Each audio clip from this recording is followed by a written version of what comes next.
This video is an introduction to a series of videos on Entity Framework. In this video, I start by introducing Entity Framework. Entity Framework is an object relational mapping framework, also known as an ORM. What does that mean, you may ask? Object relational mapping. Object relational mapping is the process of transferring data from a relational database into an object-oriented model by mapping the tables in a relational database into objects in any programming language of choice.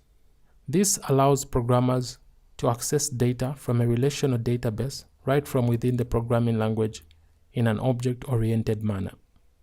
When people talk about ORM, they are simply referring to a library that implements the object relational mapping technique. An ORM library is simply an ordinary library that encapsulates the code needed to map and manipulate data from a database. ORMs eliminate the need to write SQL queries. They provide a communication channel between relational and non-relational systems. Entity Framework is an ORM library for .NET. It can be configured to work with a variety of databases, including Microsoft SQL, SQLite, MySQL, Azure Cosmos DB, etc. Before Entity Framework, the traditional way of accessing data from a database was using ADO.NET, which is a data access library that provides communication between relational and non-relational systems through a set of common classes.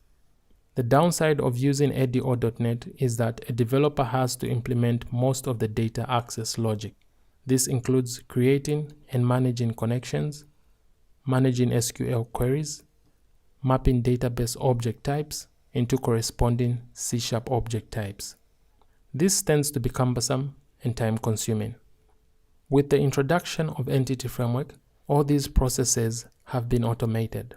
This eliminates the need to write custom code.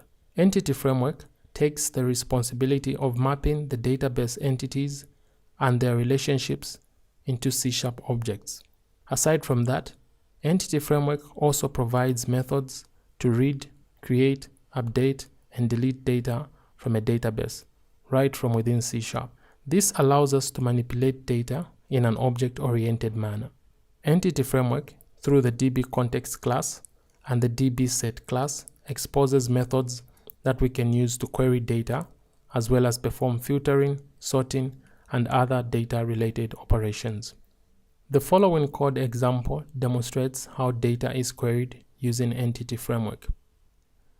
Suppose we want to query a list of customers from the customers table in a database. We can achieve that by using an instance of the DB-Context class. The DB-Context class here represents a session with a database. All access to the database is done through the DB-Context class. To access the customers table, we reference the customer property. This customer property is defined on the DB-Context class and is mapped to the customer table in the database. To filter or sort data, we can call the filtering and sorting methods defined on the customer property. This can be done in a sequence through a process called method chaining, where every method in the sequence performs an action on the result of the previous method. Finally, we can call the toList method. This will return the result as an enumerable list. When Entity Framework processes this query, it converts this code into an optimized SQL query, which is then run against the database. With that being said, we can conclude that Entity Framework is a library that encapsulates the code needed to communicate with a relational database and provide the queried data in form of objects, thereby allowing the developer to focus more on the business logic of the application. Now remember to check out part 2 of this video series, where I talk about how to set up and configure Entity Framework for your .NET project.